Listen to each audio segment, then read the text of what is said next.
Ever wondered what happens when civilization's thin veneer completely disappears? What if I told you that one of the most disturbing experiments in human nature was written by a former schoolteacher who witnessed the darkest capabilities of children firsthand?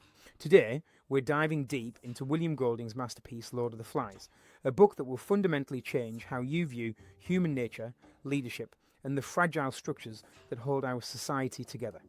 Picture this, a group of innocent British schoolboys stranded on a tropical island with no adults, no rules, and unlimited freedom. Sounds like paradise, right?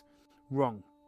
What unfolds is a terrifying descent into savagery that reveals uncomfortable truths about what lurks beneath our civilized exterior. This isn't just another adventure story about kids on an island. This is a psychological thriller that exposes the beast that lives within every human being. Golding didn't write this book in a vacuum. As a World War II veteran who served in the Royal Navy, he witnessed humanity at its absolute worst. He saw civilized men commit unspeakable acts of violence and cruelty. When he returned to teaching, he observed children with fresh eyes, recognizing the same potential for darkness that he had seen in adults during wartime. This revelation became the foundation for one of literature's most powerful allegories about human nature. What makes Lord of the Flies so compelling isn't just its shocking plot twists or memorable characters. It's the way Golding strips away every excuse we make for human cruelty. There's no poverty, no oppression, no external threat forcing these boys to become monsters. They have everything they need to create a peaceful society, yet they choose chaos. This book forces us to confront an uncomfortable question. If these innocent children can become savages, what does that say about the rest of us? The story begins when a plane carrying British schoolboys crashes on an uninhabited island during wartime. The boys, ranging from 6 to 12 years old, find themselves completely alone with no adult supervision. Initially, this seems like an adventure. The island is beautiful, with fresh water, fruit trees, and no dangerous predators. The boys are excited about their freedom and the possibility of rescue. Ralph, a charismatic 12-year-old, becomes the elected leader after using a conch shell to gather all the survivors. He establishes basic rules and priorities, maintain a signal fire for rescue, build shelters, and work together as a civilized group. His main ally is Piggy, an intelligent but physically weak boy who becomes Ralph's advisor and voice of reason. Together, they represent order, democracy, and rational thinking. However, Jack Merridew, the head of a church choir, quickly emerges as Ralph's rival. Jack is obsessed with hunting and gradually becomes more savage and authoritarian. He represents the primitive instincts that civilization tries to suppress. As time passes, Jack's appeal to the boys' baser desires begins to undermine Ralph's rational leadership. The conflict intensifies when the boys become convinced that a beast lurks on the island. This fear, born from a misidentified dead parachutist, becomes a powerful tool that Jack uses to manipulate the other boys. He promises to protect them from the beast through hunting and violence, while Ralph insists on maintaining the signal fire and working toward rescue. The situation deteriorates rapidly as Jack forms his own tribe, using fear and the promise of meat to recruit followers. His tribe abandons the signal fire and embraces savage rituals, including war paint and violent dances.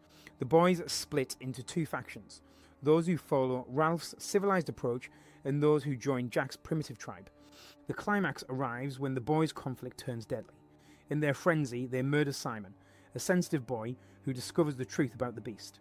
Later, they kill Piggy and destroy the conch shell, symbolically ending any hope of civilized order. Ralph becomes a hunted fugitive as Jack's tribe transforms into a pack of savage hunters determined to kill him. Only the sudden arrival of a naval officer, drawn by the smoke of the island burning, prevents Ralph's murder and forces the boys to confront what they have become. The story opens with Ralph discovering the conch shell on the beach, which becomes the symbol of civilized order and democratic discussion. When blown, it summons all the boys and gives whoever holds it the right to speak without interruption. This early scene establishes the fundamental tension between civilization and savagery that will drive the entire narrative. The election of Ralph as leader represents humanity's attempt to create democratic institutions and peaceful governance. Despite Jack's obvious desire for power and his experience leading the choir, the boys choose Ralph because he represents fairness and rational thinking. This choice initially seems promising, suggesting that even children naturally gravitate towards civilized leadership. The discovery of the beast marks the beginning of the boys' psychological deterioration. When a dead parachutist lands on the island during the night, the boys mistake it for a monster. This misunderstanding becomes a catalyst for fear and superstition that Jack expertly exploits. The beast becomes more real in their minds than any actual threat, demonstrating how fear can be manipulated by those seeking power. Jack's transformation from choir leader to savage chief illustrates the seductive power of authoritarianism. Initially, he appears to be just another schoolboy, but gradually he abandons civilized behaviour in favour of hunting, violence and ritualistic behaviour. His use of face paint marks a crucial turning point, as it allows him to hide his civilized identity and embrace his primitive instincts. The splitting of the group into two factions represents the fundamental choice every society faces between civilization and barbarism. Ralph's group maintains the signal fire, builds shelters, and tries to establish fair rules. Jack's tribe focuses on hunting, violence, and immediate gratification. This division shows how quickly civilized communities can fracture when faced with pressure and competing visions of leadership. Simon's murder during the ritualistic dance represents the death of spiritual wisdom and moral conscience. Simon, the most sensitive and insightful character, discovers that the beast is actually the darkness within human nature itself. However, when he tries to share this revelation, the frenzied boys kill him, choosing to embrace their fears rather than face the truth about themselves. Piggy's death and the destruction of the conch shell symbolise the complete breakdown of civilized order. Piggy represents intelligence, reason and democratic values, while the conch represents structured communication and fair governance.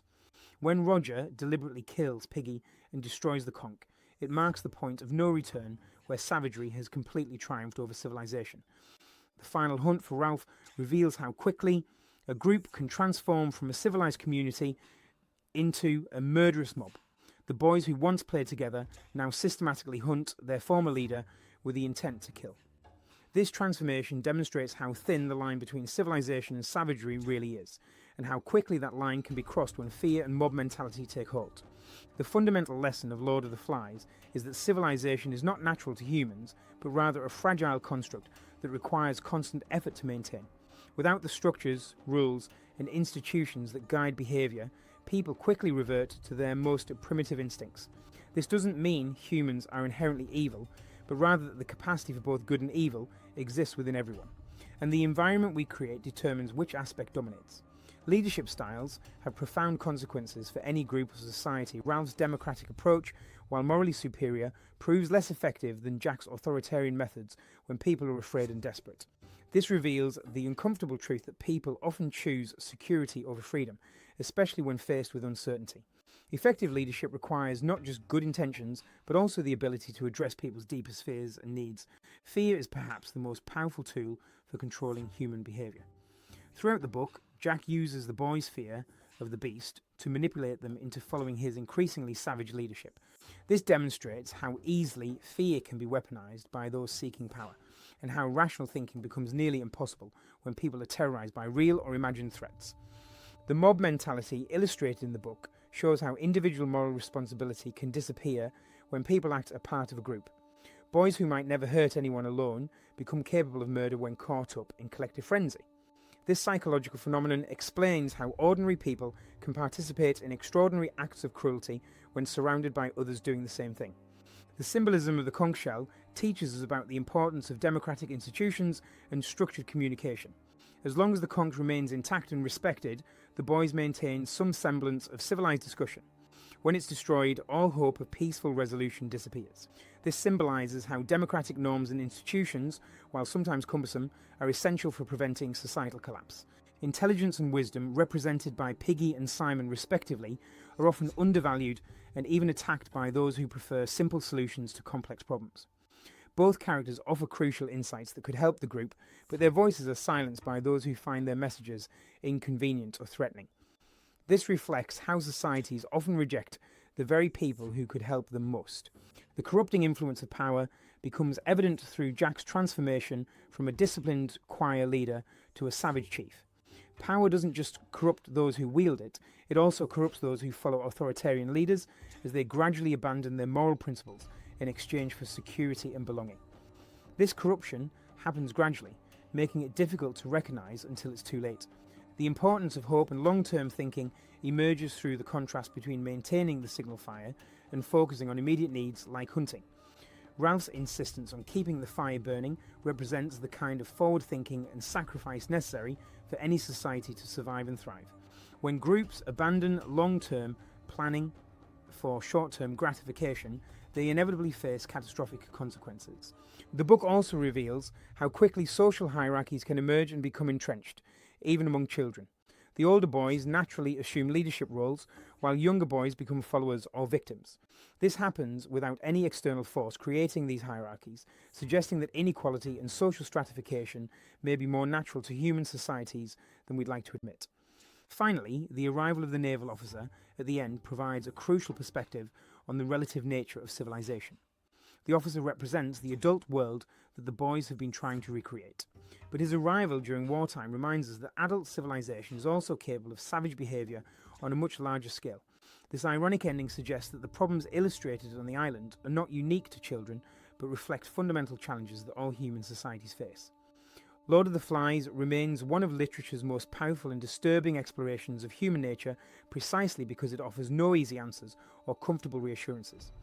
Golding forces us to confront the reality that civilization is not inevitable or permanent, but rather a constant struggle against our most destructive impulses. The book's enduring relevance lies in its ability to help us recognise the warning signs of societal breakdown and understand the fragility of the democratic values we often take for granted. What makes this book truly transformative is its refusal to let readers off the hook with simple explanations about why good people do terrible things. Instead, it challenges us to examine our own capacity for both civilization and savagery and to take responsibility for actively choosing which path we'll follow. In our current era of political polarisation, social media manipulation and global uncertainty, the lessons of Lord of the Flies are more urgent than ever. The Boys Island adventure serves as a mirror for our own society, reflecting both our highest aspirations and our darkest fears. By understanding what went wrong on that fictional island, we can better protect and strengthen the civilized institutions that prevent similar disasters in our own world. The book's ultimate message is both sobering and empowering. While humans are capable of terrible things, we also have the power to choose civilization over savagery, reason over fear, and hope over despair.